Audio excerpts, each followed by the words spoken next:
Good morning, everyone. Our earliest memories, and almost always the most fondest memories of a building, will be that of our childhood homes. The corridors that we learned to walk on, the windows we craned out our necks to watch the world, the front door that held a myriad possibilities to the curious world outside and all of its wonders. Each home becomes the core memory of the children that live in it. When we build for children, then we are building memories. Memories on which the future dreams and hopes step and lean on. Memories that are the foundation of life itself. Knowing all that we now know about children, when we build for children, now it is a huge responsibility. That was the thought and the worry we had when we designed the girls' home. It is a foster home for girls. It is a project as old as our practice. The discussions began way back in 2011. A kind hearted family was running a foster home in their old house. They were not having kids and they were staying next to it. When intake started increasing and they were getting old, they decided to gift the 1 acre plus property to Malangara Orthodox Church to take it over. So, the church proposed a foster home for girls and destitute women in the first phase, and a chapel in the second phase, which you have already seen. And converting the existing old house into a guest house is a third phase, which is yet to begin. It is located in a residential area just 550 meters from NH66. There was a level difference in the property, which we made use in both the buildings. The chapel, guest house, and girls' home were placed strategically to achieve a public, semi-public, and private separation. The main gate was shifted from main gate was where the parking is shown currently, and it is shifted to the current location to make the traffic better and also to achieve the public, semi-public division. It is a split level plan. Each level has a certain set of requirements accommodated. We enter at the upper ground floor level, which has a visitor's lounge, office, and matron's room. These are the only spaces open for public. Then there are 2 individual rooms and a sick room in that level, and lower ground floor level has dining, kitchen, and other amenities. The stairwell is placed between the upper level and the lower level, which interconnects all the floors in the split level. Dormitory facility is arranged age-wise, and lower first floor accommodates the youngest. Up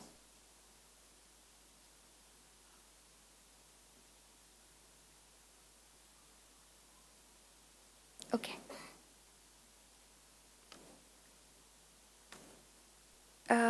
Can we go to the previous slide? Okay. Next one.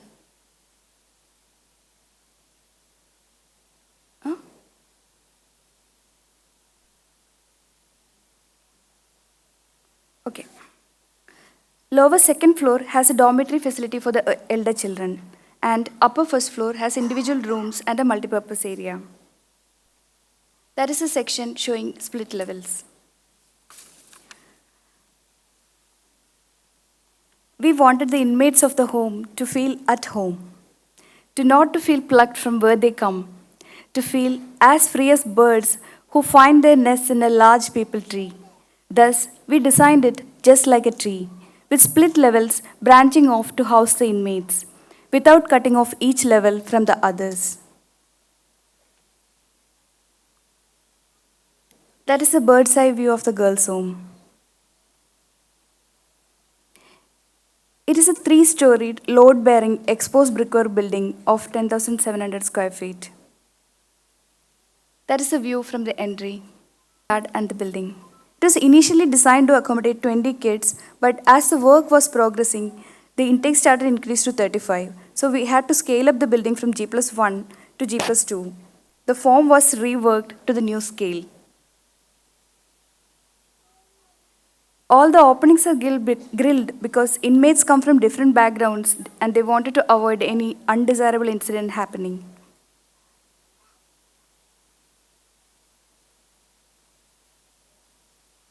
That is the terrace from where we can witness the whole property. The car porch, the entry. The whole project was planned with donations, so making it viable was always a concern. We used ordinary bricks and kept it completely exposed in the exterior. Roofing is with truss work and double layer clay tiles. That is the entry to the foyer, and visitors' room is in the left. That's a view from the visitors' space. That is a dining area. From there, we can see the staircase and the split levels. Stairway. This was to be a foster home for 35 girl children who didn't have the security and warmth of parental care or their own homes. This would be where they will grow up, where they will spend the formative years of their lives, and where they will turn into young women with dreams and ambitions.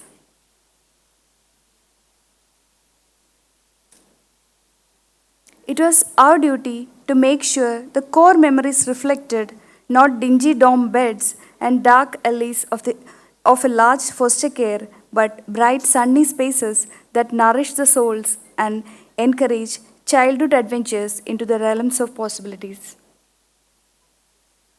A space that is shared but has a space for each of its children.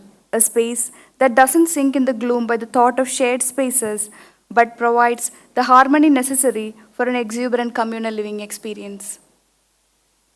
The exterior of the girls' home is an exposed brick masonry work that blends with the surroundings, while the interior is kept warm and bright, just as we hope the kids' future lives would be.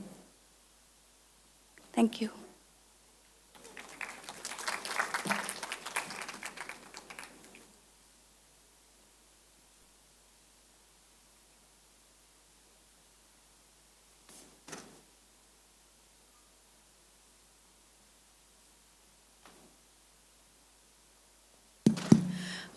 Thank you for a nice presentation.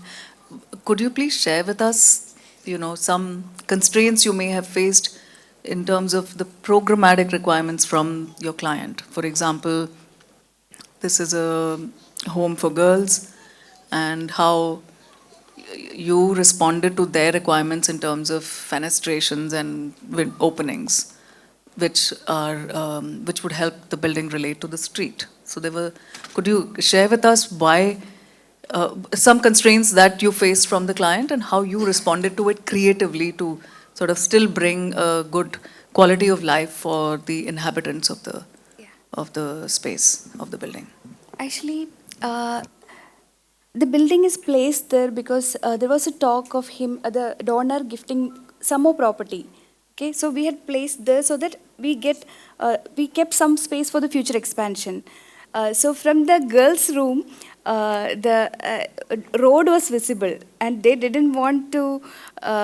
They wanted some kind of a barrier over there. So what we did is, we don't have the photo at that side, but we have designed the windows accordingly with the, boxing, and then we have taken a care in the design. And also the verandas, initially we kept it open.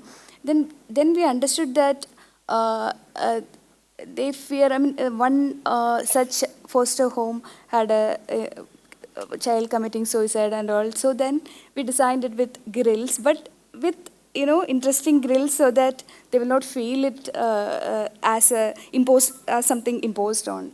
So, yeah. Also, another from the girls' room, we can actually means certain windows open up into the entry portion, because though these girls don't have parents, maybe they might have some relatives who will be coming them and visiting over there, so they are always anxious. So it has a view overlooking into the car porch area, just to keep them. So maybe they may look forward for. So if I conceptualize the question, how does your design respond to constraints imposed on the idea of gender? Is a bigger question that one might ask. We don't have to have a discussion right now, but it's more for a future deliberation, I suppose. But how does your design respond to the to gender related biases, or implicit biases also which exist in our society? That's a bigger question, but that I'm really interested to sort of elicit responses to and have a discussion later on. We don't have to discuss it now. We don't have the time, I think. Just thank you for that presentation. Adding to what, it's really continuing from what uh, projects of these kind, if one is doing a school or one is doing a resort, and there's a very different kind of spatial imagination. But projects of this kind become a little more complex and reflective because of the social content itself. I'm just curious, in the design process, were there social issues that you are confronting? And these are not really happy social issues, because you're dealing with a context which is born from a lot of imperfections in society. The idea of social justice, the idea of, it's a very different kind of healing as opposed to the chapel. Yeah.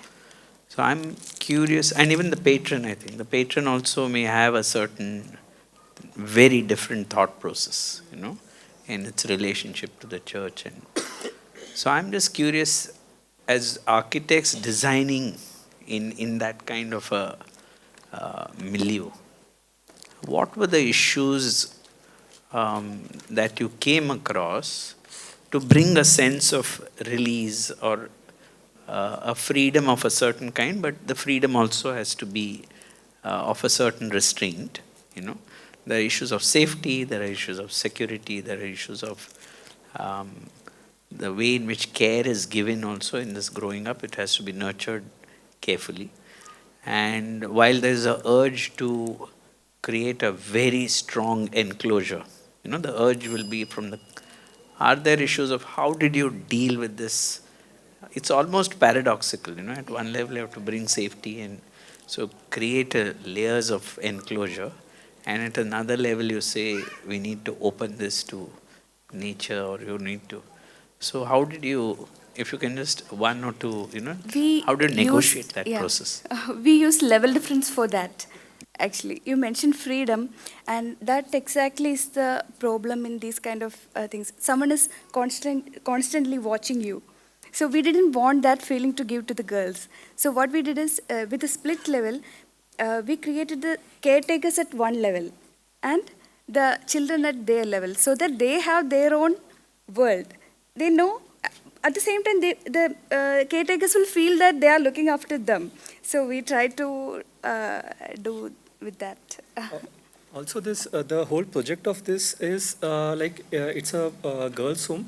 The same time, for elder women also, there's a space for it. So it's not going to be a place, or it's not. It is not a place where only girls or only kids of a certain age limit are there. There are elders also who are as inmate and staying along with them. Yeah. Sure, thank you. Thank you.